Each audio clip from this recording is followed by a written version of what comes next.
Please remember the world that you are now seeing, for this natural world is in jeopardy. And even if you are willing to help put an end to what you are about to see, you may never be able to see the world in the same way again.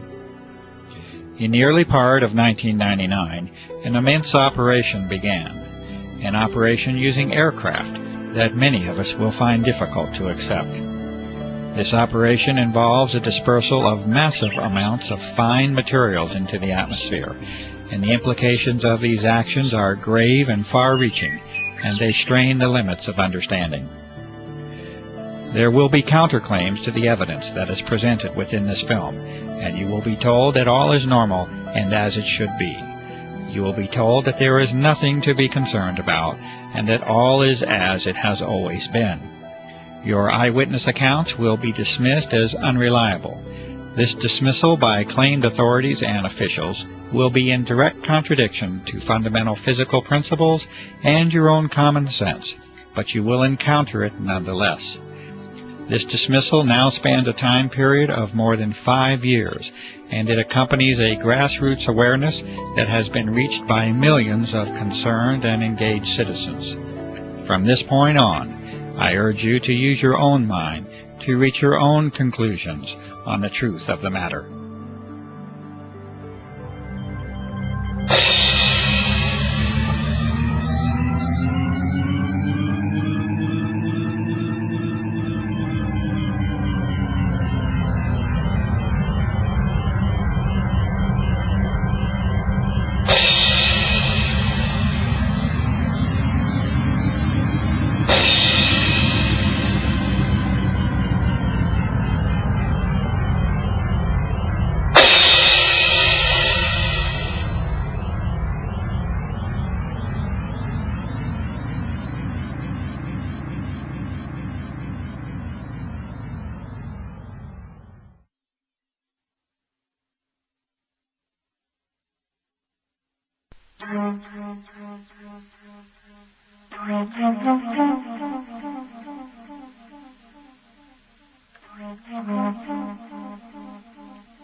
What you are seeing now is quite normal. These contrails are the trademark of high-altitude aircraft since the close of World War II. You notice that the condensation disappears fairly quickly, much like your breath on a cold winter day. This is as it should be, and as it has been. For those curious enough to delve into the physics, chemistry, and thermodynamics of contrails, this normalcy has a more thorough explanation. Yes, science and common sense do agree, and the balances of nature are achieved with this common phenomenon.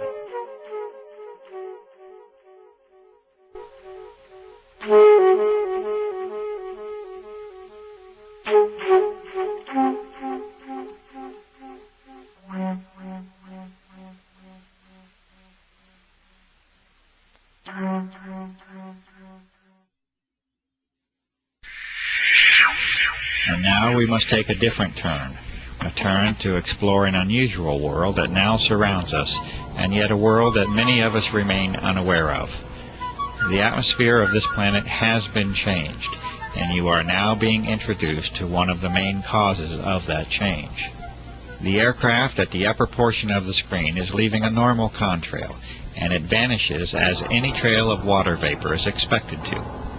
But beneath it you see an aircraft emission that is stationary, thick, continuous, and persistent, and it must eventually be concluded that it is not primarily water vapor. The environmental conditions for each trail are not exceptionally different from one another, and yet the resultant impact from each trail is entirely different. The only logical way this can occur is if the trails themselves are very different from one another, and indeed they are. The majority of the footage that you are now seeing has been filmed in the high desert regions of New Mexico. This is an arid environment, with very low humidity levels. It is, in fact, a classic region for conventional contrail formation. Contrails themselves can and do form easily in a low humidity environment. In the past, the passing of a short-lived contrail in the high, clear desert sky was an innocuous and frequent occurrence. Cold and dry conditions, exactly those conditions that are normally found in the upper atmosphere, are extremely favorable to contrail formation. The humidity levels of the upper atmosphere are actually relatively low, and is one of the very reasons that most clouds occur in the middle of the troposphere, being the lower portion of our atmosphere up to an altitude of approximately 7 miles or so. As this examination of our atmosphere continues, we will be now required to consider 4 types of events or phenomena. In addition to the customary existence of clouds and contrails, we must now consider a new entry, that of the aerosol. An aerosol is a solid particle in suspension, either in a liquid or a gas, and in this case we are considering the atmosphere as the gas to study. The aerosols will manifest in 2 primary forms, as an aerosol emission from aircraft and as an aggregate or collection of aerosols in the atmosphere. A suitable term for this collection of aerosols is an aerosol bank. It is known now that the persistent trails that form the subject of this film are primarily solid in nature and origin, and that they are not predominantly water vapor. A brief explanation of cloud formation will help us to understand why this is so. Clouds, that is, normal clouds, require 2 fundamental elements to form, particles and moisture. Clouds are not suited to form in especially clean air. They require particulate matter, called condensation nuclei, that act as a base for water vapor to adhere to. The size of these nuclei, for the process to be effective, must be extremely small. The size of these nuclei are on the order of sub-micron. For comparison, a human hair is 60 to 100 microns thick, and an asbestos fiber is a couple of microns in thickness. The other essential component for normal clouds to form is a minimum level of humidity. From numerous sources, this minimum is on the order of 70% relative humidity. Notice that the requirements for cloud formation and contrail formation are already entirely different from one another. This is because they are entirely different phenomena based upon entirely different physical principles. Contrails can and should form readily in clean, cold, and dry air. Normal clouds, on the other hand, require higher moisture levels and a particulate or aerosol base from which to develop. The radical transformation of our sky as a direct result of aircraft activity now forces us to address an entirely new set of conditions. Aircraft are now repeatedly dispersing materials into the upper atmosphere at flight altitude, roughly from 35,000 to 40,000 feet. These materials expand rather than evaporate, and they usually transform into an unsightful haze that over the recent years has decreased our general visibility down to ground levels. One of the remarkable facts is that this commonly now occurs at very low levels of relative humidity, on the order of 30 to 40%, instead of the 70% or greater that is associated with cloud formation. And so we know now that these are not clouds in any conventional sense. They are indeed a unique and artificial creation that now crosses new thresholds in the atmospheric and geophysical sciences. There is one way that such a transformation can be made. That is with the introduction of vast quantities of an extremely small, water-loving metallic salt at flight altitude. This transformation cannot be achieved with water vapor alone, and the emissions under examination are indeed not water vapor. They are solid, and they are well entrenched into your air supply. These important conclusions are at the very heart of the aerosol operations that are being disclosed here. These changes in the very atmosphere that we breathe have a fundamental impact upon the life of this planet, and these aerosol operations have many potential applications that reduce the sanctity of that life. These operations are being conducted. They are being conducted without your participation or your informed consent. They are affecting your life, the lives of those you know and love, and the very life of the planet itself.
Try to remember the color blue, for once it was yours to see. The blue sky is your birthright and a source for joy, and it remains at the very core of our existence. There are factual reasons for the blue color of the sky, which can certainly be traced to the cleanliness and clarity of the air that you breathe.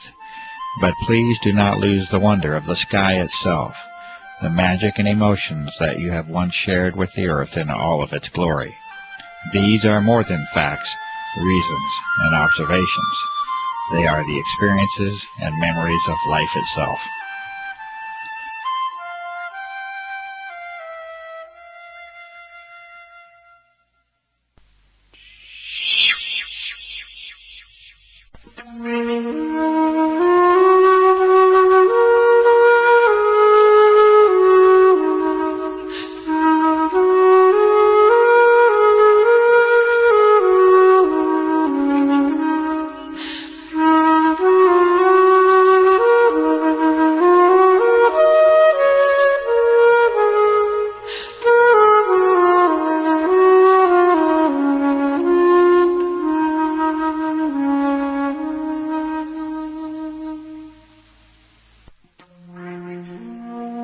You can no longer see blue now, at least not in the same way that many of us know and remember.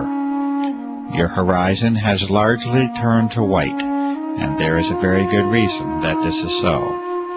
These fine, solid materials, or aerosols, are now in your way, and you will see clearly no more. The source and origin of these aerosols is now abundantly clear, and the aircraft operations have now made their mark upon this planet. It is a mark that you must now live with, and that you must now breathe, and that you must bear the consequences of.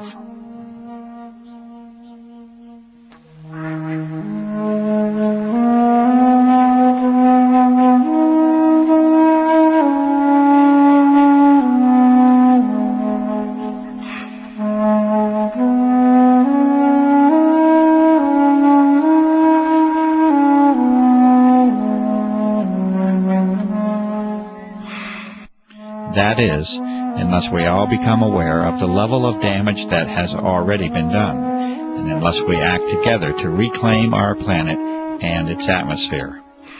These images were taken in what was once one of the cleanest locations on the earth, and that is the high desert of the Southwest.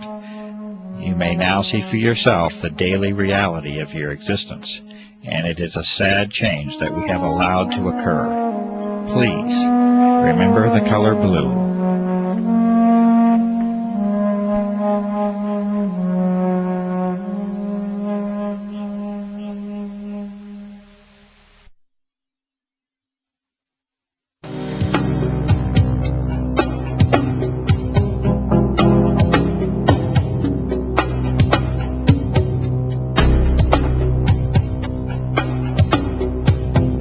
In the early part of 1999, A website under the name of www.carnicom.com was created to call attention to the unusual events and effects surrounding aircraft activity over the southwestern desert skies of the United States.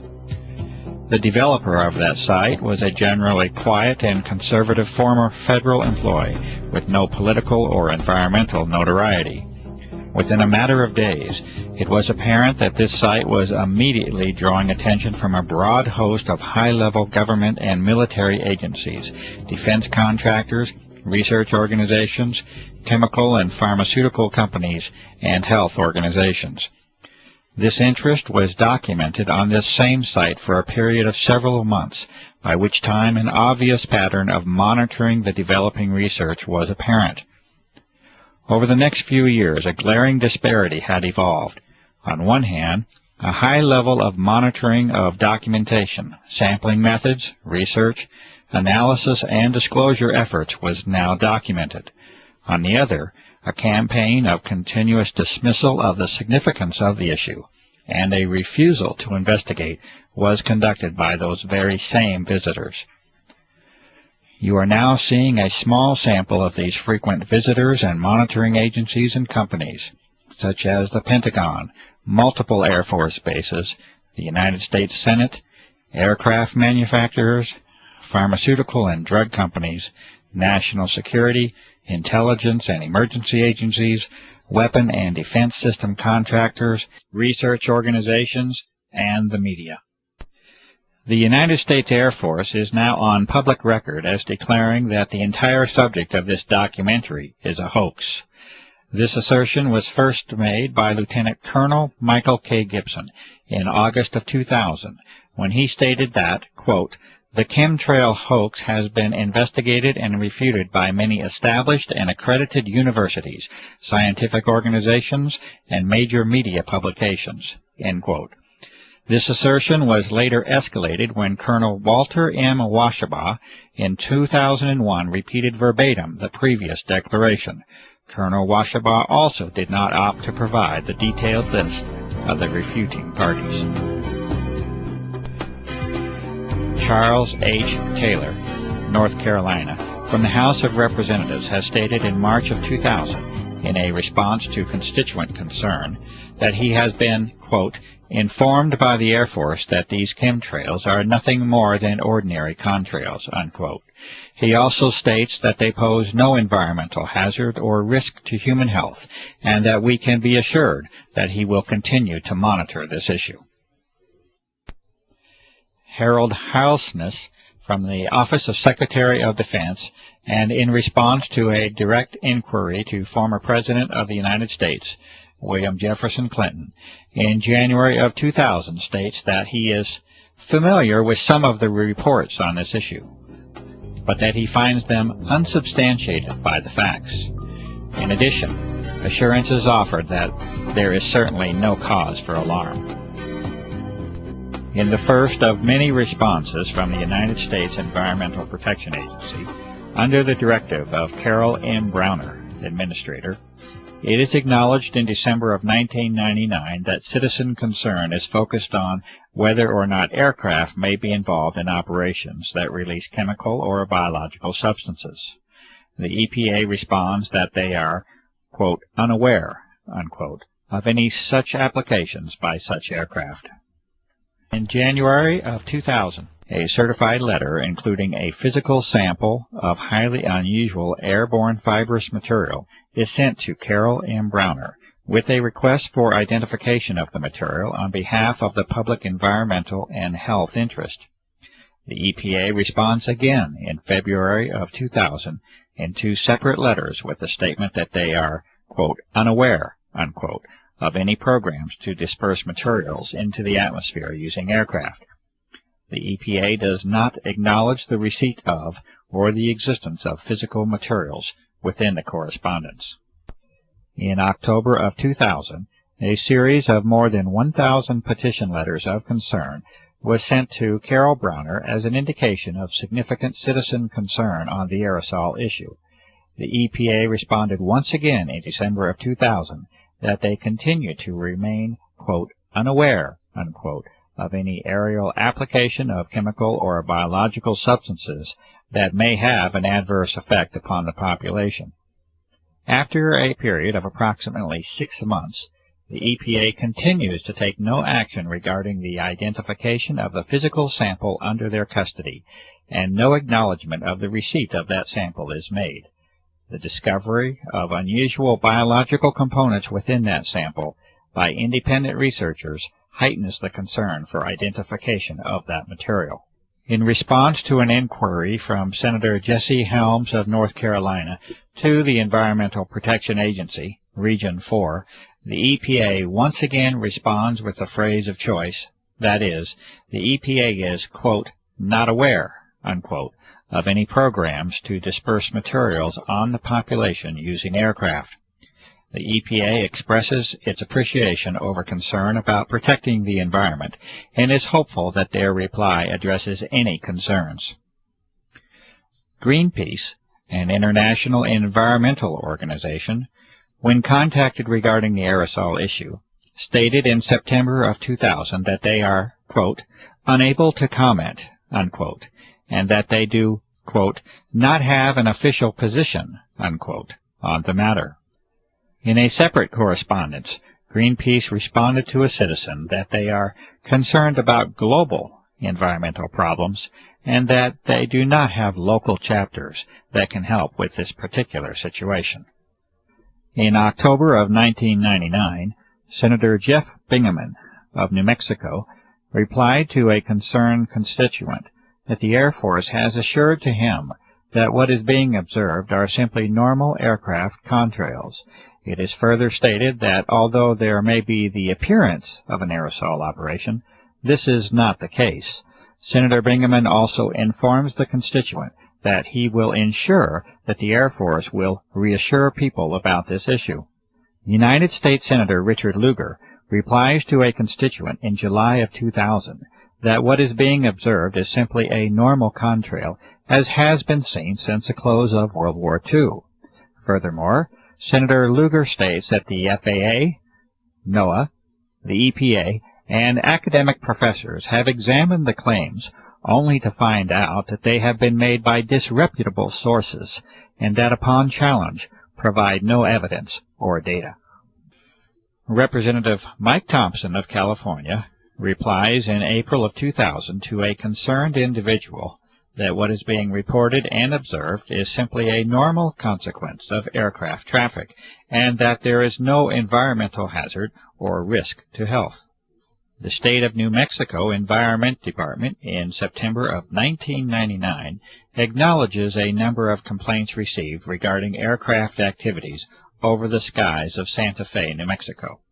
The Environment Department declares that the quote, data, unquote, does not suggest that any illegal or clandestine activity is occurring. A scientific document that discusses the nature of normal contrail formation is included within the reply to the New Mexico resident. The citizen is advised to keep the department abreast of any concerns. The Attorney General of New Mexico, Patricia Madrid, in November of 1999, also acknowledges multiple inquiries to her office regarding unusual aircraft operations. The Attorney General declares that there is, quote, substantial evidence, unquote, that the activity and contrails are well within the range of normal aerial activity. After issuing this notice, Patricia Madrid declines to respond to 2 personal visits made to her office by Clifford Kernicom, a concerned citizen, to discuss the aerosol issue. The Ohio Environmental Protection Agency responds to a citizen in November of 1999 by stating that they are, quote, unable to complete an investigation, unquote, and that they do appreciate the concern expressed by the citizen about the environment. The ABC News 2020 investigative journalism staff respond that, quote, unfortunately, unquote, a request for examination of the aerosol issue was not chosen, and that 2020 thanks the citizen for thinking of them and being in touch. And in June of 2001, 1.5 years after the original submission, the United States Environmental Protection Agency acknowledged the receipt of the unusual fibrous physical material. This acknowledgment followed a Freedom of Information inquiry on the topic submitted by a citizen. The EPA refused to identify this sample, stating that it, quote, was not the policy of this office of EPA to test or otherwise analyze any unsolicited samples of material or matter.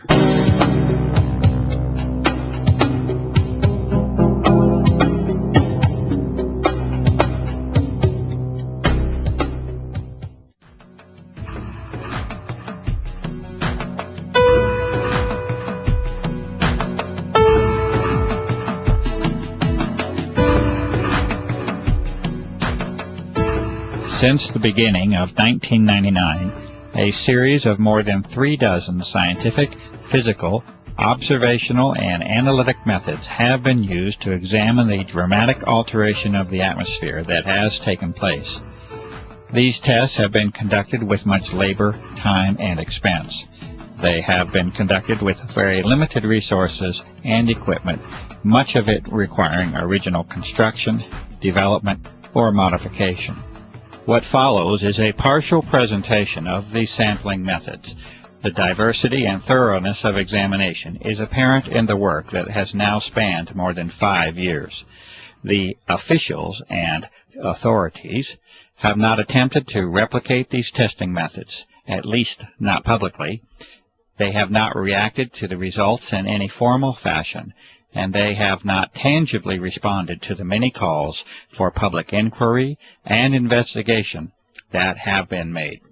The methods and results of all testing procedures are available on the website www.carnicom.com, and this research represents a substantial body of information that may be helpful in interpreting the designs and motivations behind the aerosol operations.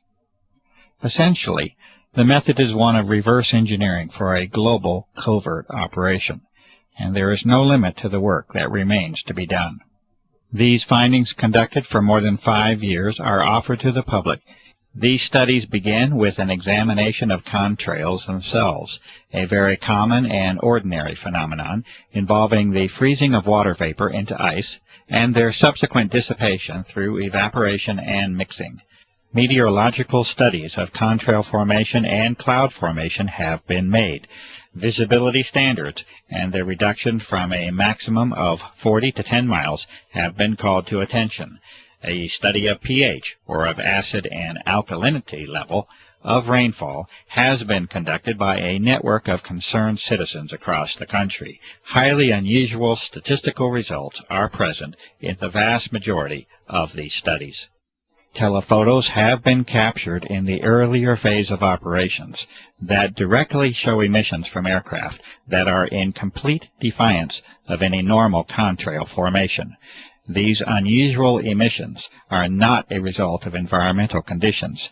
They originate from the aircraft and can be shown in these cases to have no dependence upon even the engines of the aircraft. HEPA, or high-efficiency particulate air filters, have been used in various states to directly filter the outdoor air in repeated tests. Some of the materials found include the repeated presence of unusual filaments, a gel formation, crystals, and powders.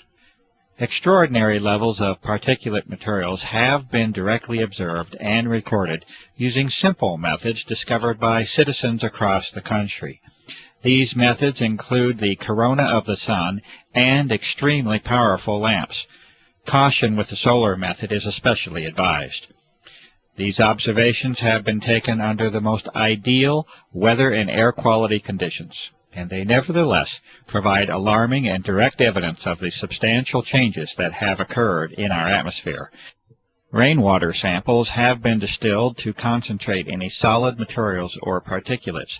Metallic-based materials are evident upon observation. Unusual airborne filament samples have been collected from a variety of locations across the nation, as well as the globe. These fibers are highly unusual in their properties, and any claims of being simply spider webs cannot be substantiated. Samples of these fibers have been sent directly to the Administrator of the United States Environmental Protection Agency. Subsequent observation of these fibers under the microscope produces disturbing results, including the occurrence of unusual biological components. The United States EPA has refused to identify these fibers. Incredibly high mold counts have been found within repeated outdoor samples that have been taken. This result is in spite of the fact that the tests were conducted in an extremely arid environment in the high southwest of the United States. This arid environment has been further aggravated by extended drought conditions over the past several years, also a topic to be discussed further. It is a fact that particulate matter in the atmosphere acts as a transport mechanism or delivery system for other materials, including biological materials that can piggyback onto the solid materials. This is in addition to the health risk, including respiratory illness and increased mortality that result from higher levels of particulate matter in the air. It is also a fact that must be reported, despite the disturbing and alarming implications, that unusual and unexpected biological components have been repeatedly identified in a variety of atmospheric samples across a wide geographic area using a variety of techniques. The fibrous material sent to the United States EPA is especially unsettling, as it was later shown to contain biological components under the review of a medical professional. For those who might think that biological aerosols have no precedent, it might be worthwhile to read carefully the documented U.S. Senate hearings held in 1977, entitled Examination of Serious Deficiencies in the Defense Department's Effort to Protect the Human Subjects of Drug Research, along with the contractors that are enumerated within that report. A variety of electromagnetic devices have been developed and used. This investigation has resulted from the plausible hypothesis that the atmosphere has now been modified into what is called a plasma state, or an electrified gas. Testing has produced a variety of indications that this hypothesis is indeed correct, and that the atmosphere is regularly being used for electromagnetic applications. ELF energy is of special concern because of its direct connection to the health aspects of the electromagnetic nature of human beings. Artificial pulse energy appears to now have been detected on a variety of occasions, and evidence indicates that it is now a part of our unseen environment. Electrolysis methods have further confirmed the existence of unexpected ionizing metallic salts within our atmosphere. Radar anomalies also continue to point to the presence of an altered electromagnetic environment. The testing and sampling methods and results that you have just witnessed are necessary due to the abject failure of the public environmental authorities to respond appropriately to the many requests for investigation that have been made by countless citizens.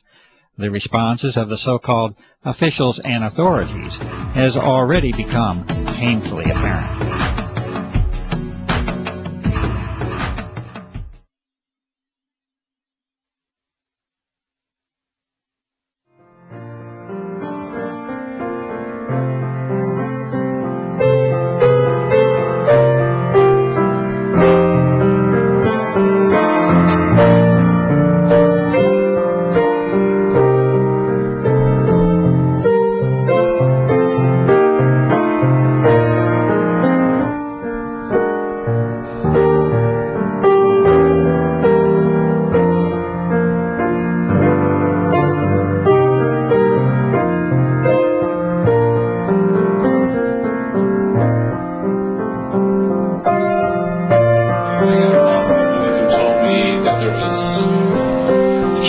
Stuff in the air. I went outside, I looked out, it was in the morning, and lo and behold, there was, what I thought were contrails, numerous jets spraying, probably 4 or 5 jets.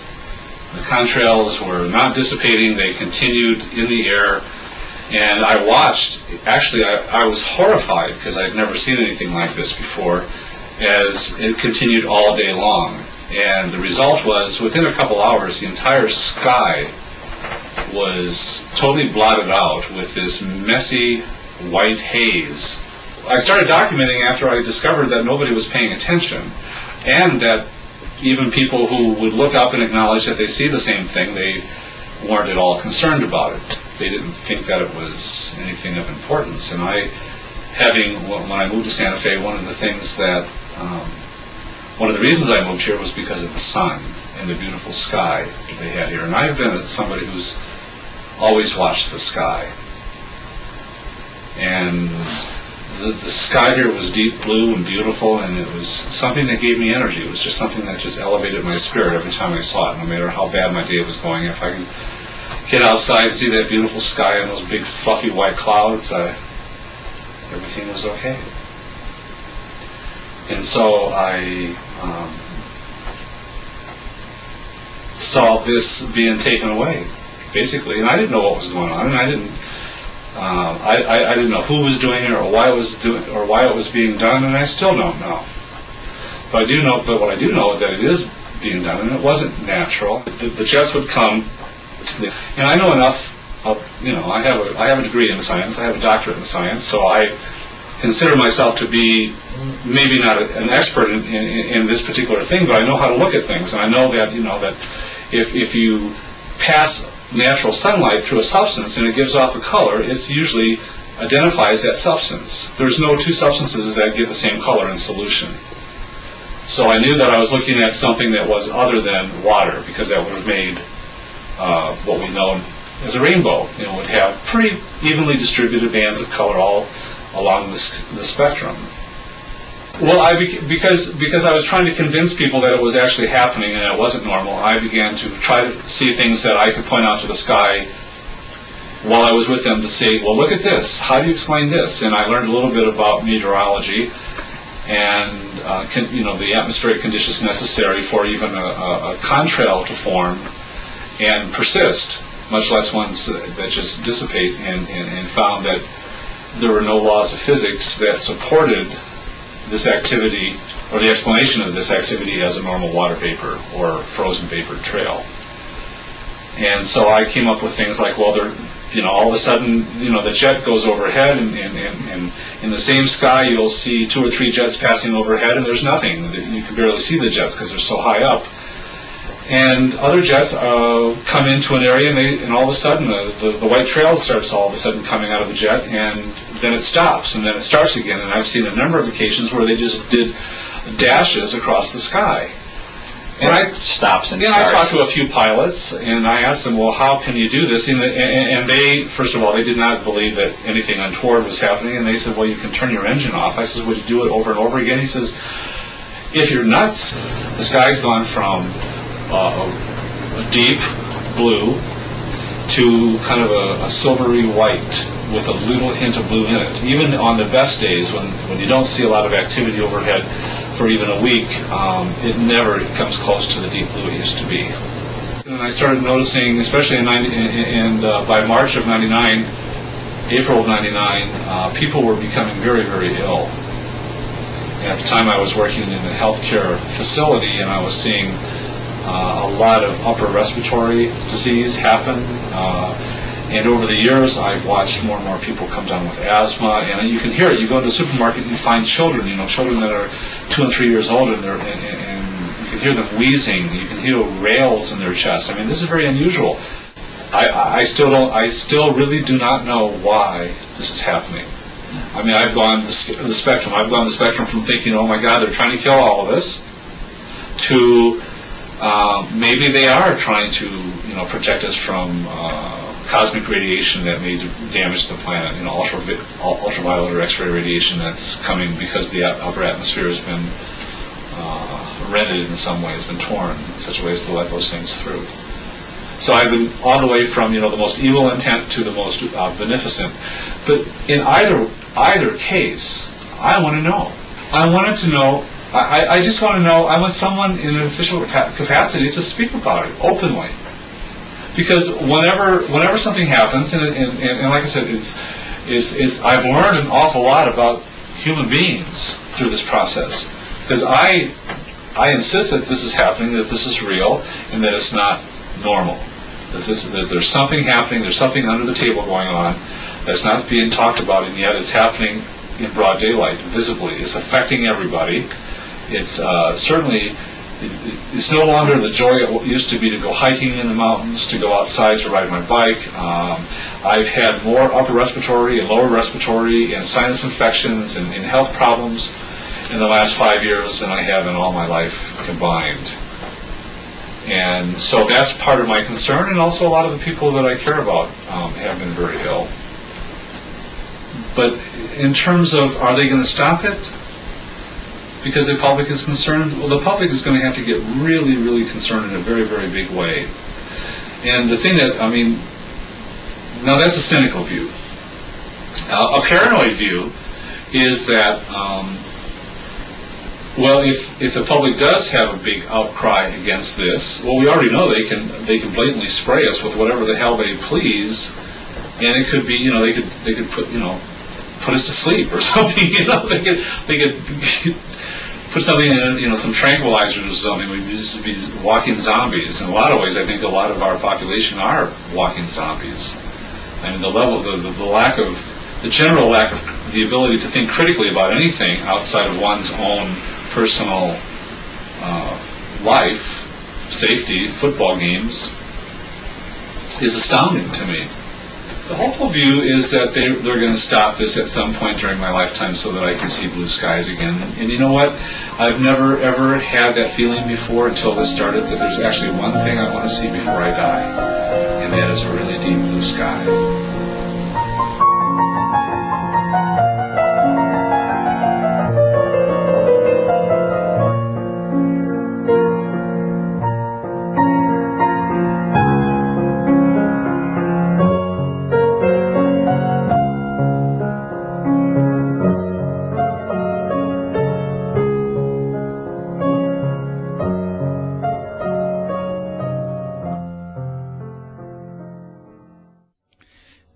The following is a transcribed interview between Clifford E. Carnicom and Gwen Scott, naturopathic doctor and former CNN broadcaster, recorded in February of 2004. Question: when did you become aware? When did you find out? How did you find out about the existence of these operations, and whether they are real or not? Response: well, it's interesting, because I realized that if I had been any place else on the planet, I might not have noticed. And so I am wondering how I ended up in the catbird seat to actually observe this operations. As you know, I live in a very rural area, and when I first moved here, the air was pristine. We had deep, deep blue, azure skies, thousands of stars literally at night. Probably one of the least polluted air supplies in this United States, because New Mexico is a very rural state. Very few people, very little industry. It's one of the things that drew me here. So here I was sitting, reading in front of a 5-foot by 5-foot bay window one day, and I see these jets. I assume they're jets. They're high and they're going fast, and they're not leaving the little 2-inch things that I'm used to seeing. They're leaving those huge plumes through the sky that spread out, and by 3 or 4 in the afternoon, it's foggy. It's so thick I can't see the mountain range. I can't see anything. And it's been continuous and ongoing ever since, to the degree now that the skies are so degraded that we never see deep blue skies anymore. Stars at night are hard to find. Everybody is getting accustomed to the pale blue, often white skies that we live with. But I see them going over, and I've taken hundreds of photographs showing this is not your normal contrail that should dissipate. Question: you notice a distinct change then from the 1990 era? Response: distinct is not the word. Dramatic, devastating, you can pick out any adjective you want. It is dramatically changed, the atmosphere. Dramatically. Yes, extremely distinct. Question: you live on Native American Indian land here. What is the sense of and the reaction of the Native American community to what is occurring? Well, it's interesting. I figured if anybody would pick up on it, it would be the Native Americans. And so I immediately went to friends of mine in the community and said, "Have you guys noticed?" And they are like, "Oh yes, we know absolutely what is going on." In fact, all 13 of the Pueblo governors had a meeting in secret to discuss it, what they would do. Would they come out and protest it openly? What would they do? And after this meeting, they determined the following things. No, they would not. That it was just another dumb thing the white guy was doing, and at that point I don't think they understood the true significance. But now I think they do. But more importantly, that people wouldn't believe them. Or if they did believe them, would think it was only happening in this very confined space, and it really didn't affect them, and they were concerned for the gaming, that people wouldn't come to the casinos and things because they would think that just this area was experiencing it. So they voted unanimously to not say anything. Question. So even the Native American community did not show the level of independence or the level of assertiveness to make this an issue? Response. It was heartbreaking to me. But they're a little more philosophical, too. One of the medicine people that's a friend said to me, "You know, this has been prophesized. We call it the death winds. We always thought that it would be nuclear fallout. But maybe this is the death winds."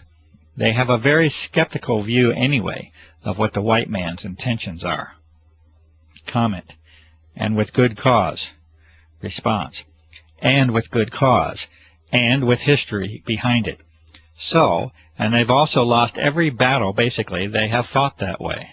But I think as more and more of them get sick, and they are, there is maybe a wider awakening that this is really, really serious. Question. You have a background in the world of journalism, and specifically broadcast journalism. Can you talk a little bit about that background? And also the relationship of the media to what is occurring, what has failed, what has worked. Any efforts that you have made to motivate the media to involve themselves in this, to cover this issue? Response. Yes, well, you and I are friends now, so you know that I was in broadcasting for 30 years. I worked for all 3 affiliated networks, ABC, NBC, CBS, and many of the larger markets, and I culminated my career as an anchor at CNN and Headline News.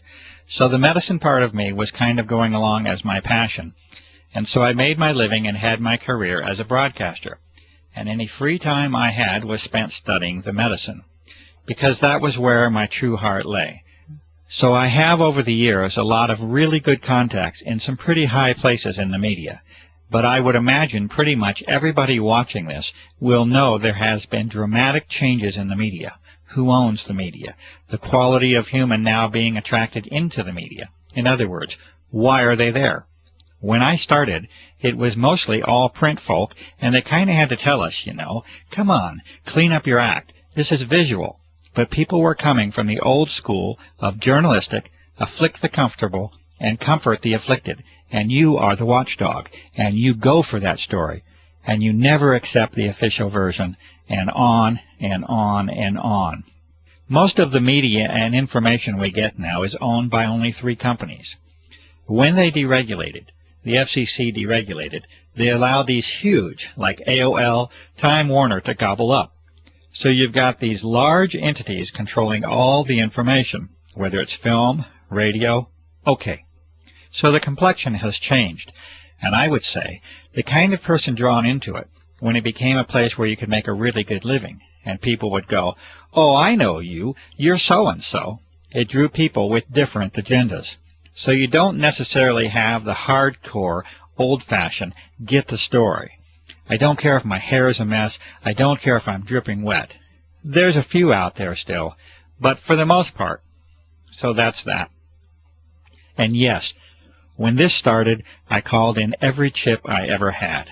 I called a very good buddy at CNN, who really assigned most of the stories. He was very high, very interested. I sent him your website, a lot of your information. He was high, yay, yay, shut down, and I never did get an explanation. As you well know, I contacted some of our local media people. The main anchor on the local station wanted to do a story, we thought, and we shot a lot of video of the activity.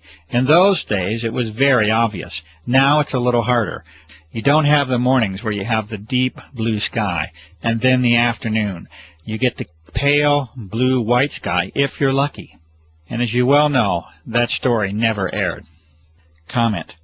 I would consider that a fairly serious, dedicated effort by a media person, and yet we saw nothing come of it. Response. Nothing came of it. Exactly. As you well know, the USA Today, which is an international publication, did a story on it, but it was obviously with an agenda, basically poking fun at those goofy people who saw those things. I believe there was one or two credible people interviewed, but for the most part, the reporter started out with an agenda to sort of mock, make fun of those people who were seeing things in the sky. And if I had a dime for everybody else that they called, wrote, or begged, I could at least buy an ice cream cone. To no avail, just hitting a wall. Comment. And this was with all your connections. Response. This is with years of connections. It's unprecedented in my life. And I cannot name another story. People point to Watergate as this big watershed cover-up. I find that laughable. This, in my opinion, is the biggest story, and I approached many of my colleagues this way. This is the biggest story in recorded human history. You have an entire planet now covered with whatever by whoever, and nobody's even acknowledging it. What the heck is going on, and how come we don't know? Question. That's the question. What could explain that level of refusal? Response. A few things, okay? A few things, to be fair. Fear. I saw that. Fear. Because the folks that get it know who's doing it, and they're afraid. Okay? They know it's something bigger than them. They know all the possibilities of who is able to put planes in the sky. That many, every day, 24/7. It doesn't take a nuclear physicist to figure out that it's not the guy around the corner. This is big. Comment. So even the journalist has that threshold that they're unwilling to cross. Response. Oh yeah. Afraid. And the few that are left who do catch on to it and say, wow, I want to do this story, like we were just discussing.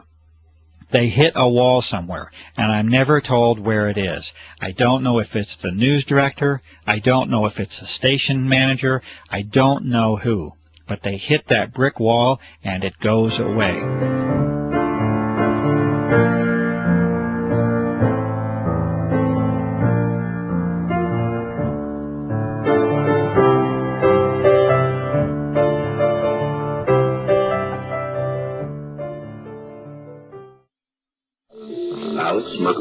Mysteries of the mind.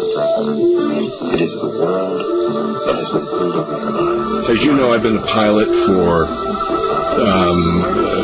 over 40 years. I've been flying.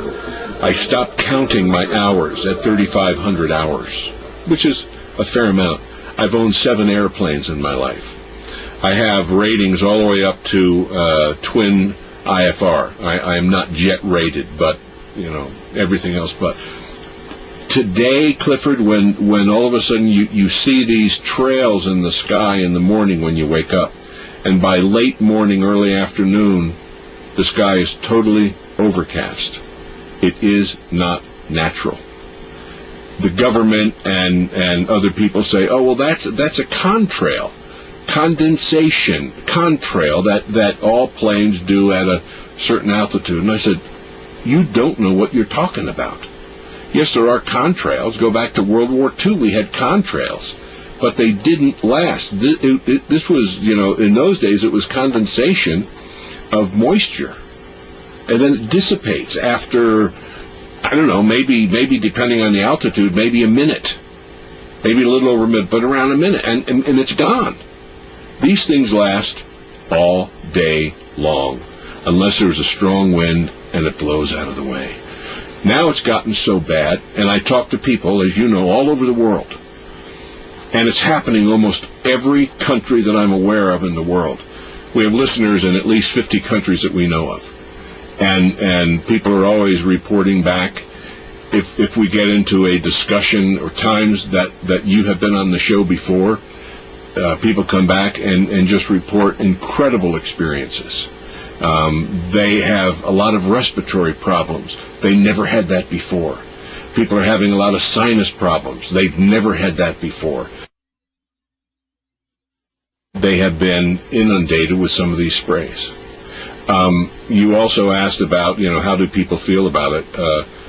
They are extremely concerned because there seems to be something that is happening that is affecting them physically and, in some cases, even emotionally and psychologically. So there is a drastic change in what is happening around us in 5 years, 5.5 years. And people have never seen this or experienced this before.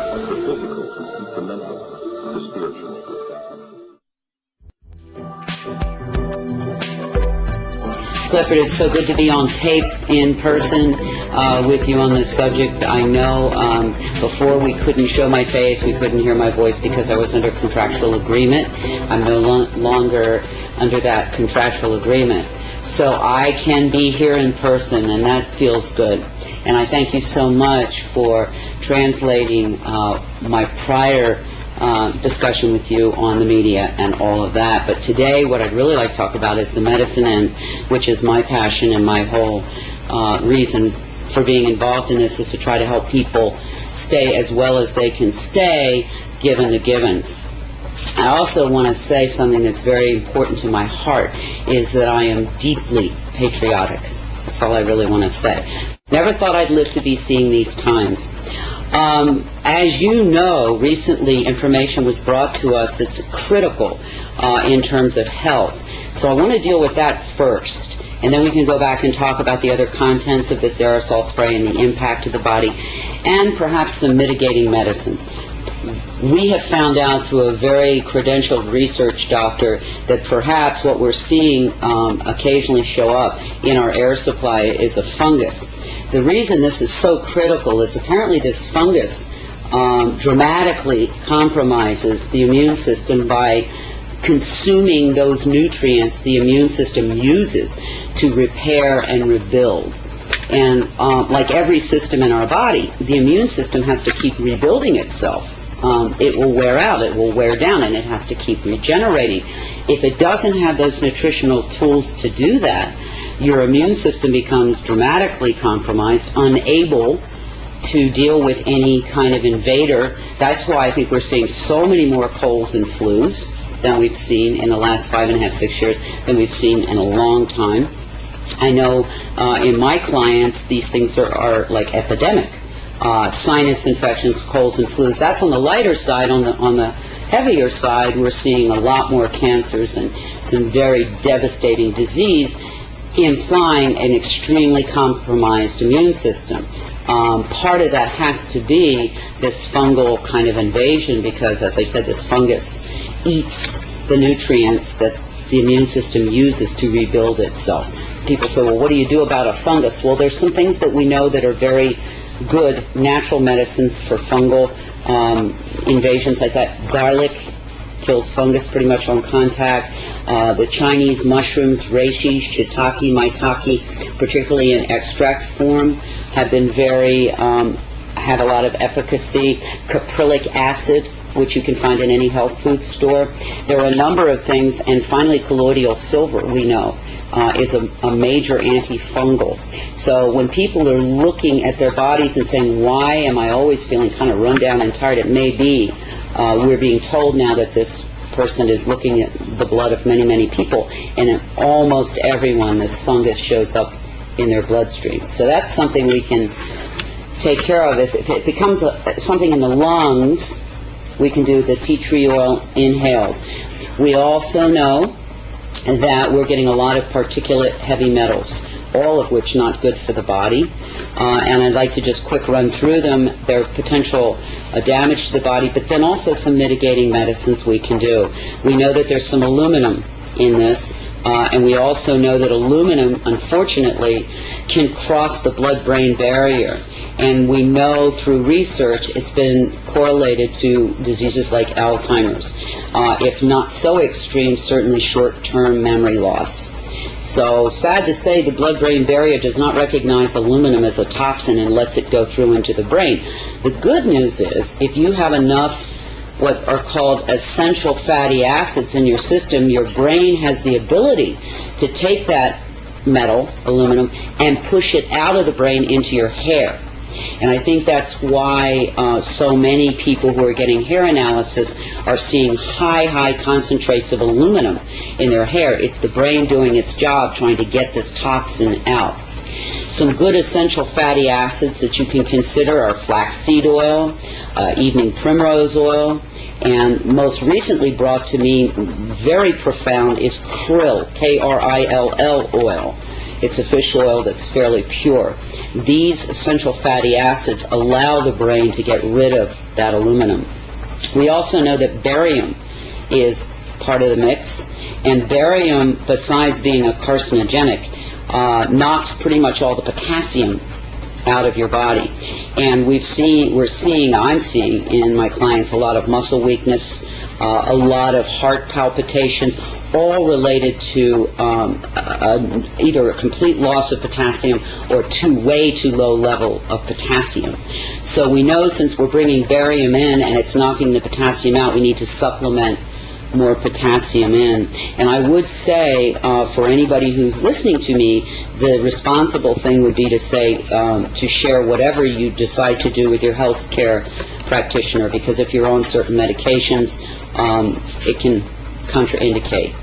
But these are just general guidelines and information for people, not prescription, not diagnostic.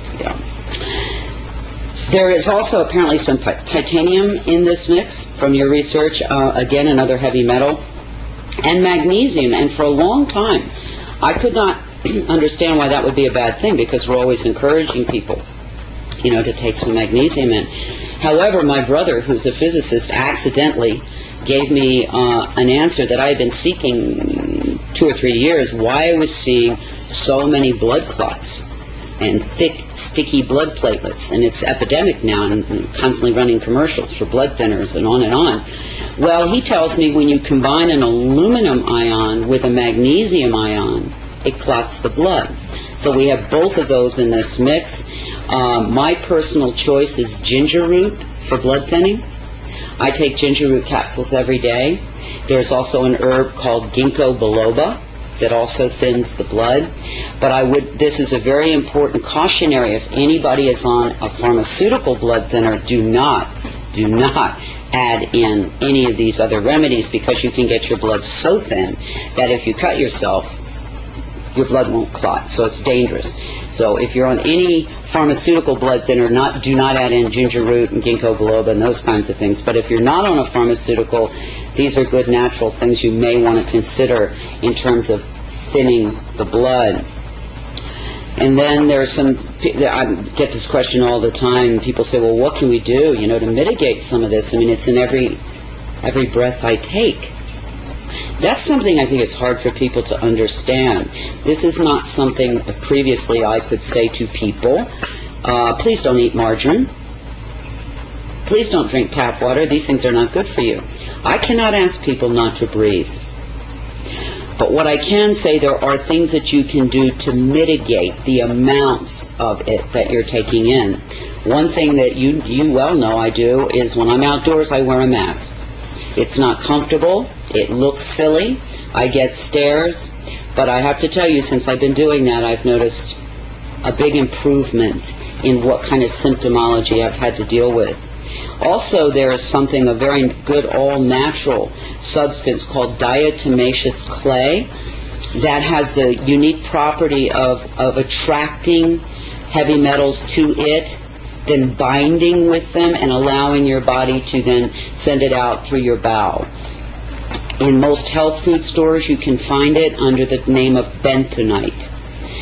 You have to make sure, though, this diatomaceous clay that you're taking in is food grade, because they do have diatomaceous clay at the nurseries, and that's not pure.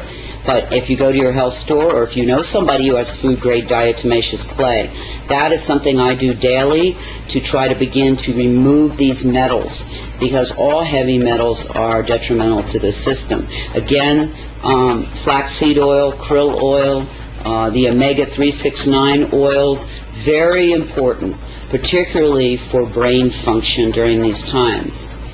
Potassium supplementation. And another epidemic is sinus infections, and that colloidal silver nasal spray I use, and I've had a lot of friends use it, and it's very effective with helping to clean up those sinus infections caused, I'm sure, by all these particulates. I don't know if you know, one of the top respiratory specialists in the United States was recently on the Today Show. He's written a book called something about the breathing crisis in this country. And he told, I think it was Katie Kirk, I don't recall, who was interviewing him, maybe Ann Curry, that death or mortality from respiratory disease had gone from number 8 5 years ago to almost number 3. That's huge. That means that the third leading cause of death now in this country is breathing. And one has to wonder what could have happened in 5 years to have created that kind of crisis, is the only word I can think of. So this is something that anybody who breathes, and I'm assuming that's anybody who might be seeing this documentary, needs to be concerned not only for themselves but everyone they love. This isn't like a firing squad where everybody goes down and you get to watch it at one time. This is a cumulative poisoning that will demonstrate in different people in different manners depending on how strong their immune system was to begin with, what their genetics are, and many other factors. So this is something that will demonstrate in a lot of different ways. You're not going to have, as I said, the firing squad effect, but what you will have is over time more and more debilitated people, more and more people who don't feel well, more and more younger people, which I'm seeing quite a bit of now, in their 20s, 30s, and 40s, with problems that we never saw in that age range, or rarely, I should say, saw. When this began 5.5, almost 6 years ago, 24/7, we know that maybe it's been going on however long, but the 24/7 heavy spraying, during that time, at the beginning I saw mostly older, frail people and infants suffering and leaving the planet. But now it's coming down the old chronological scale here. So we're dealing with people, teenagers, 20s, 30s, 40s, 50s, with a lot of debilitating problems. And I know in Albuquerque alone, 5-6 years ago, 6 to 8% of the children were diagnosed as asthmatic. Today, as of now, it's 70%. It's devastating. These are children. I would say to anybody listening, one of the first and most important things that you can do is start to eat your medicine. Get rid of the junk food, get rid of the empty food, get rid of the zapped food, and begin to eat, if you can, organic and free range. If you can, at least good, whole, pure food. Don't zap it in the microwave. That removes all the good digestive enzymes and many of the nutrients. So start with your diet, because your body is under an insult that it's probably never in the history of man, I don't think, seen before. And in order for you to stay healthy and those that you love, you've got to really begin to pay attention to what you're eating, the water that you're drinking. That's the first line of defense. I'd also encourage people to consider a good all-natural vitamin and mineral supplementation program, because, again, our bodies need every bit of help we can give them in these times. You know, it's interesting. One of the most frequently asked questions for those who are conscious and aware of this aerosol operation is this intended to harm us? And I can't answer that. I don't know. But what I can say is, do they know that it's harming us? Unequivocally they do at this point in time. And so one who lives in a free and democratic country would want to wonder, why would the people that we trust to care for us, keep us safe, allow this kind of thing to go on? I personally have gone way deep inside and had many sleepless nights and can't come up with any plausible reason why you could, for any reason, harm so many people in such a dramatic way. And so I would say, if you are like me, you love this country, you're deeply patriotic, that take advantage of that freedom that we are given here in this beautiful land of democracy. Make your voice heard, ask for an explanation, ask for a discussion, so that we can determine if this is something we want in our air supply. We can't just keep ignoring it. It's not going to go away. It's just not going to go away unless people of consciousness and conscience decide to get up off the couch and do something. And they can decide what that something is. Because if they don't, as they watch the people around them, and they look at their own health, and they see the deterioration, they're going to have to wonder at some point, well, gosh, why didn't I do something when I could?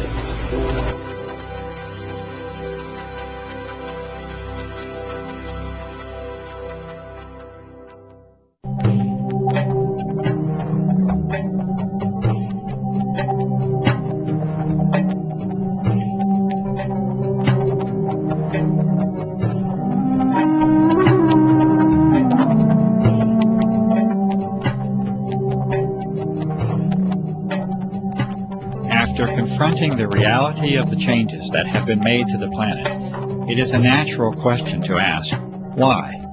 Why would anyone want to? And who would want to alter the very air that we all breathe? We may never know the true answers to these questions, as the evidence is now clear that the aerosol operations are a covert operation, an operation that is never to be openly discussed or disclosed using the traditional channels of a free and democratic society, an operation that will never ask for your consent or for your participation, and that will be conducted regardless of your concern. The answers, especially as to why, do not appear to be simple or restricted to a single purpose. The more that is understood about the nature and potential of the operations, the more complex the picture appears. What can be done, however, is to use the vast body of evidence that has been collected at a grassroots level to make interpretations that are at least consistent with this data. This has been done, and there are now 5 major areas of endeavor that are in agreement with the observations, data, and analysis that extends for more than 5 years. These are: number 1, environmental engineering, modification, and control; 2, electromagnetic operations; 3, military operations; 4, biological operations; and 5, planetary and geophysical change itself. These areas are not mutually exclusive to one another. There is an overlap that can make it difficult to discern where one program may start and another end. It is quite possible that any, and indeed likely that many or all of these operations are being conducted concurrently. What can be done within this brief segment is to explain how and why these types of programs are consistent with the broad spectrum of evidence that is now available to examine. First, with respect to environmental engineering, modification, and control. The evidence now shows that the very physical nature of the atmosphere has been changed. The best information leads to the conclusion that a hygroscopic or water-seeking salt is a dominant component of the aerosols that have been introduced. It is also an observation that has been confirmed over and over, and this is that the operations frequently, if not usually, are conducted in advance of approaching moisture and storms. These salts have the usual effect of locking up that moisture with the solid particles, and to generally reduce the impact of, frequency of, and the amount of moisture that reaches the ground. This is one of the simplest interpretations that can be made that is supported by countless observations, and this is that the moisture levels of weather systems have been altered. It may be no coincidence whatsoever that drought is now commonplace and widespread, and that the moisture of the planet is becoming an increasingly precious and sought-after resource. There are those who make claims that the aerosol operations have an intended benevolent objective to mitigate the effects of global warming. It is also apparently accepted within that same claim that it is best that such an intention not be internationally discussed in public, and that you are best off not knowing about it. Unfortunately, the data does not support the contentions of benevolence that have been made, and in fact, the majority of the data can be considered to have detrimental and potentially disastrous consequences to the life and ecology of this planet, including humans. Furthermore, the vast majority of elements and substances under examination will actually increase the heat levels of the lower atmosphere rather than decrease it when they are placed into it. This is exactly what the observations themselves support, and that is that drought conditions are exacerbated and aggravated by the introduction of the aerosols and not mitigated, as many might choose to believe. In addition, there are many more complicated aspects of environmental control that are possible with the use of conductive aerosols, including the modification of the electrical nature of the atmosphere, as well as thermal instabilities induced by interactions with the magnetic field of the Earth. Storms depend upon the electrical exchanges that take place within the atmosphere. Lightning is the result of electrical imbalances that occur in the electrical fields between the Earth and the atmosphere, altering the collection and distribution of rainfall, interfering with the electrical exchange of energy and producing thermal or heat instabilities. All of these point to a very realistic assessment that environmental modification and control is likely a fundamental agenda within the aerosol operations. The United States Air Force has publicly disclosed a doctrine of owning the weather by 2025, and many have good reason to believe that such objectives have in part already been accomplished. This brief introduction to this topic only considers impacts upon the atmospheric shell, literally an eggshell of life that surrounds this planet. Understanding the full environmental impact, including the soil, the seas and lakes, the flora and fauna, the agriculture that sustains us, can only lead to an ominous portent of environmental change that we must pay the price for with our apathy.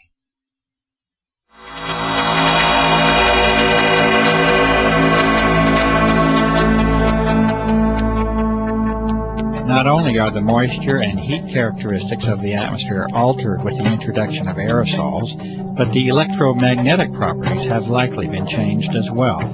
An ion is a charged electrical particle, and all of the data supports the claim that massive amounts of easily ionized particles are another important part of the grand geophysical picture. There are some elements that can actually become charged with the energy from ultraviolet light and even visible light in some cases. Barium is one such element that falls into this category. The implications of being able to modify the atmosphere electrically and magnetically are enormous, and a variety of physical methods that are used to transfer, manipulate, control, and propagate energy in that medium must then be considered. As an example of how a small change can produce a major effect, consider the following statement from Lancaster University in the United Kingdom on the topic of the ionosphere. Quote, "Although less than 1% of the upper atmosphere becomes ionized, the charged particles make the gas electrically conducting, which completely changes its characteristics. The ionosphere can carry electrical currents as well as reflect, deflect, and scatter radio waves." Unquote. What we see, therefore, is that a small change in the electrical properties of the atmosphere, be it the upper or now lower atmosphere, completely alters the way in which that shell around the Earth can be used. This concept introduces us to the topic of plasma physics, which may be more in the grasp of common understanding than might first be believed. Most of us are familiar with a neon or fluorescent light tube. This is a perfectly common example of what plasma physics is about. In that tube, there is an ionized gas, and energy can easily be sent through that tube to produce the effect of light in that case. A plasma is an electrically conductive gas. This means that there is a source of ions and electrons within that gas, and that these electrons can be used to carry current. We have seen that it takes very little change to produce a large change in the electrical properties of that gas, and the effectiveness of energy transfer and accumulation is governed primarily by the number of electrons that can be introduced into it. The term that describes this is electron density, and it becomes increasingly important in our understanding of the likely goals of the aerosol operations. Multiple measurements of atmospheric conductivity levels, extremely low frequency and very low frequency radiation, as well as magnetic variation, support the claims made that the basic electrical properties of our atmosphere have been changed. These two physical properties alone that have been mentioned, that of thermodynamic and electrodynamic change, have the prospect of changing our world so much that even the most conservative of environmentally aware individuals should be aware of the prospect for disturbance and damage. Changes in heat and energy are at the foundation of the life of this planet and all those who dwell upon it.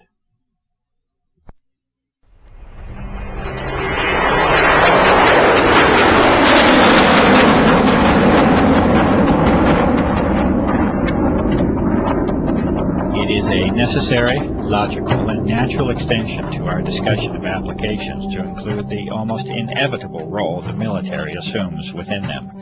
Indeed, the dichotomy of extreme, sustained, and continuous interest and monitoring of the aerosol research by the military and intelligence complex, juxtaposed with the public declaration by the U.S. Air Force that this entire subject is a hoax, is curious enough that many of us may wish to seek the truth of the matter. The most advanced military agencies, intelligence services, and defense contractors clearly have an interest in monitoring and controlling the level of discussion and disclosure on the aerosol issue. The tools of research and analysis must therefore be used at least in part to compensate for the lack of openness that now shrouds this democracy under the guise of national security. A glimpse into the military window has been achieved, and a central theme will eventually emerge, and that is of control. Control in the deepest and far-reaching sense that you may imagine. For when the atmosphere of the planet is controlled, life itself, in the end, is controlled. With a basic knowledge of plasma physics, that is, the physics of an energized gas or atmosphere, it is impossible to proceed further without at least a brief introduction to the HARP facility and technology. HARP, or High Active Auroral Research Program, is operated by the U.S. Air Force and is claimed to be simply a research facility.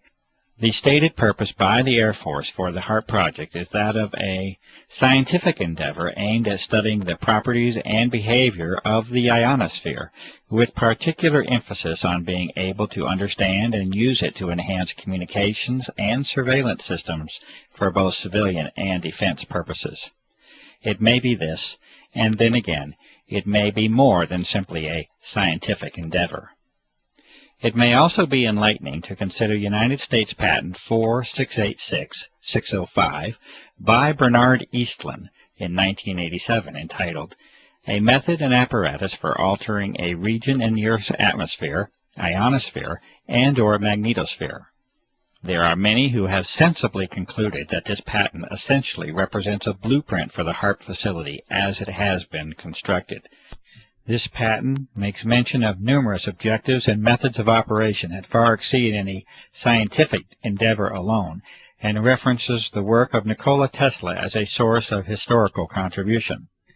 The amazing inventions and achievements of Tesla with respect to energy transfer and amplification, including the use of the atmosphere as a medium for sending energy from point A to point B, are well documented. The documents of Tesla were eventually confiscated at the close of his life, especially as they related to military matters, and he is generally now accepted as an unrecognized genius. The current incarnation of ionospheric heating is able to, according to Mr. Eastland, put unprecedented amounts of power in the Earth's atmosphere at strategic locations, and to maintain that power level with the pulsing of energy. This patent also recommends the use of large clouds of barium so that ionization by sunlight will increase the electron density within the plasma environment. Testing and analysis does now positively indicate the presence of unusual levels of barium, a toxic element, within atmospheric samples. The amount of power inherent in the design of the HAARP project is further indicated by Mr. Eastland stating that the present invention can be formed to simulate or perform the same functions as a detonation of a heave-type nuclear device, without actually having to detonate such a device. A heave weapon has the effect of lifting the magnetic field of the Earth itself, and involves the expenditure of massive amounts of energy. The patent is further stated to have numerous military implications, including the enhancement of or interference with communication and guidance systems, including those of airplanes and missiles, radar interference, missile destruction, weather modification, material transport of micron-sized particles, and molecular change of the atmosphere are each mentioned as further applications of the patent design. The executive summary for the HAARP project also specifically mentions forcing the descent of particles from the atmosphere toward the ground using ELF radiation from HAARP. Clearly, environmental modifications, the electromagnetic transfer of energy, and military operations of global impact are already in sight from the existence of these aerosols within our atmosphere.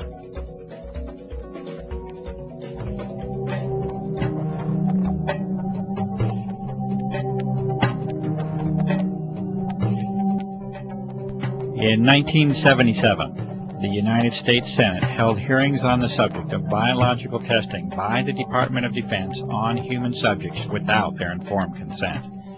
In the opening statement, Senator Kennedy identifies the key issue of the hearings, the known use of Americans as unwitting human subjects for open-air germ warfare testing conducted in the public domain by officials of our own government.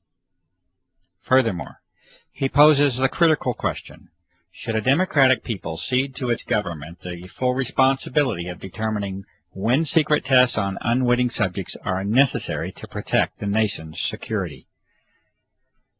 It appears that this key issue was never truly addressed, and that almost 30 years later, this responsibility is no longer a question that is even being posed to the public. It is a fact, however unpleasant and distressing the consideration may be, that biological components have been repeatedly identified in a series of tests of atmospheric samples over a period of several years. The U.S. Environmental Protection Agency has refused to identify physical material that has been demonstrated to contain biologicals of this same form. These components appear to involve the use of desiccation, freeze-drying, and aerosol distribution methods, exactly the same methods itemized within the private contractor listings of the Senate hearings. Evidence further indicates that extremely advanced biotechnical methods are likely to be a part of the development and delivery process. To date, no professional or public medical professionals have attempted to duplicate the test methods and results, and the evidence continues to be provided only through independent citizen activism. Acknowledgement and response to this evidence by all public officials remains lacking. There is currently no prospect of government hearings on the aerosol issue, and the reality of the evidence continues to be denied by public officials.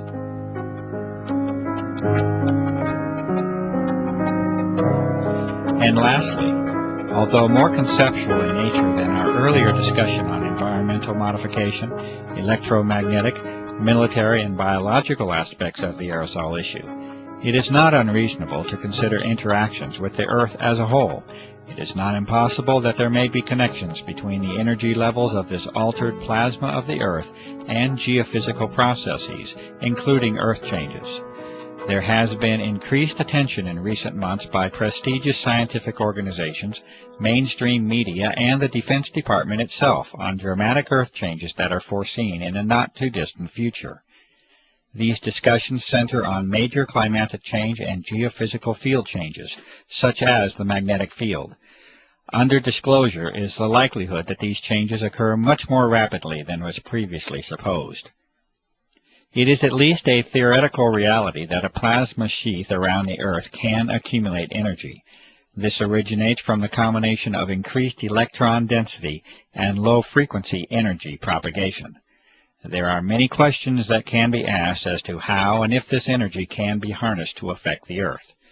The many abnormal Earth changes already on the record during the recent years certainly offer a motive for examining the energy transfer between the Earth and the now altered atmosphere.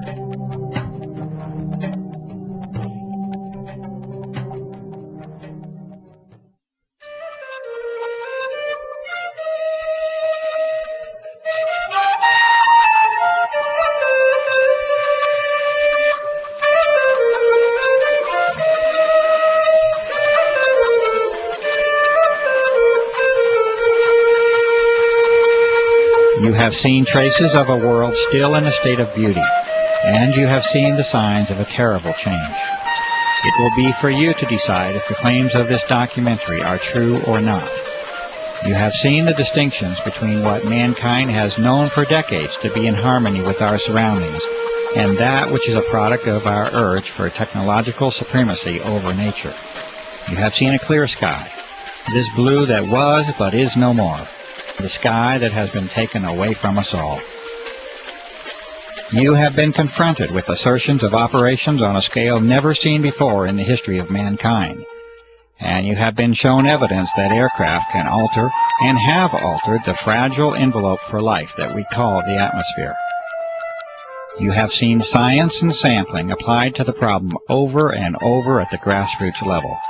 Numerous methods have been demonstrated that show artificial and deliberate modification of the atmosphere, including its chemical, thermal, electromagnetic, and physical properties. There are detrimental effects that can be anticipated and that have been observed as a result of these changes in our air, and we must all accept the consequences of the toxic environment that has been created. The health of our home and lives have been sacrificed in the search for dominion and control. You have witnessed a high level of interest in the subject of this documentary by the military branches at the highest level, the intelligence services, the chemical industry, research organizations, defense contractors, bioengineering firms, and the pharmaceutical complex. You have heard the responses of the public, government, and even environmental organizations in response to the innumerable requests by the public for investigation. These responses repeatedly revert to describing phenomena that are normal and commonly observed, while denying and dismissing the extraordinary observations that sensible and reasonable citizens have called attention to. There has been a sustained campaign to ridicule and discredit the cumulative efforts of years of research, activism, and devotion by countless individuals acting from the motive of concern for the health of this planet and its inhabitants. A free and democratic society, if it is to continue to exist, must be able to openly discuss the benefits of technological and military supremacy against the deleterious impact upon the environment that we as global citizens must share. Divine rights of humankind must assume their rightful place amongst the individual nation's right for military security and secrecy. You have heard the responses of only a few citizens and professionals who state their sensible concerns about the impact of the aerosol operations upon our environment and our health.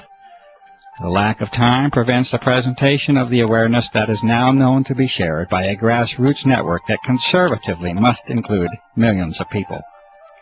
The extent of this awareness across national boundaries is apparent, and this network is of global proportion. The control of media information by relatively few corporate interests appears to be a significant factor in the restriction of honest and open public discourse on the aerosol issue. The attempts at ridicule of this issue by the U.S. military establishment should also be evaluated as to intent and motive.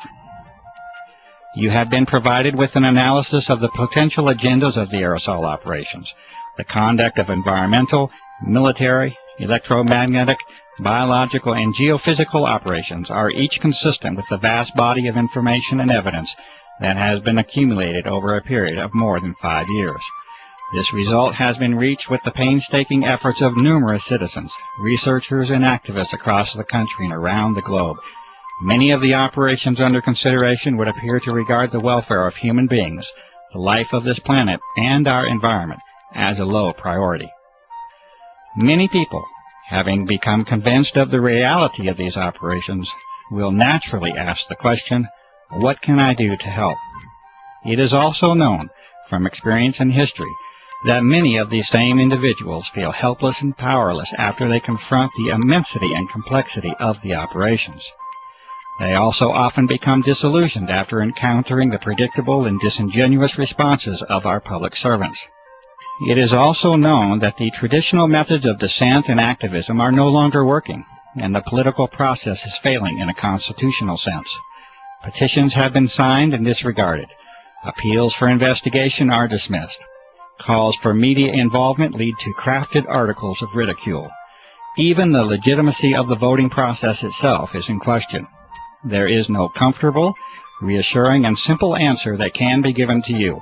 This is the reality that we must face. It is expected that any success will eventually result from an enormous groundswell of grassroots activism and open public protest. At the current rate of progress, a timeline of decades can be projected before we reach the level of influence that is needed. The sober counter-reality is that the health of this planet is not likely to give us such a generous allowance of time. Our atmosphere is our lifeblood, and like the proverbial frog in the warming pot of water, we are acting obliviously to our own demise. You will have to use your talents and resources, your gift of life, to help this planet. The role of this researcher has been to give you the best information of what is believed to be the true nature of the aerosol operations. You will have to determine your role and exercise that role while you still have the opportunity to do so. If you are a professional, you must inquire into the ethics of your profession and answer the questions of public service that accompany it. If you are a citizen, you must participate. If you remain silent in the hope of preserving your freedom and security, you are almost certain to lose both. The doctor, the journalist, the scientist, the lawyer, the politician, the environmentalist, the activist, the author, the filmmaker, the fundraiser, the organizer. You must all assume your roles openly, publicly, and quickly to offer any real hope for our survival. I make this appeal to you. This documentary is a not-for-profit venture. It has been made with an appeal to you personally in mind. It may be freely copied in its entirety and distributed. No individual is permitted to distribute this documentary with a profit motive. It has been created for the benefit of the public. Please help us to restore and regain the world that you know can exist.